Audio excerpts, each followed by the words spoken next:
In principio era la pietra, poi arrivò il metallo, il bronzo, il coltello d'arnese rudimentale diventò pian piano strumento raffinato e prezioso. A Pattada, dove la tradizione ha resistito per secoli, il coltello è simbolo di abilità, fantasia, cultura. Oggi è celebrato in un museo permanente, iniziativa dei coniugi Giagu, che da oltre 25 anni esportano in tutto il mondo i loro prodotti.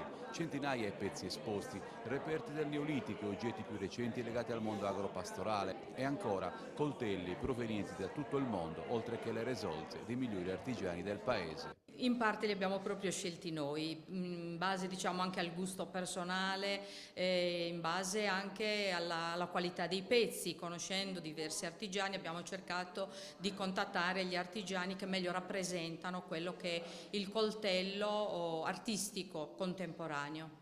Il museo sarà anche un punto di riferimento per iniziative, incontri, scambi, è stato detto durante un incontro in comune. Nel 1984, quando a Pattada si tenne la prima mostra del coltello, la tradizione si stava ormai perdendo. È un traguardo che si è raggiunto grazie alla capacità, alla fantasia, alla creatività di valenti giovani che 26 anni fa hanno iniziato con dei corsi di apprendistato e che oggi sono diventati e sono degli artisti conosciuti oramai in tutto il mondo.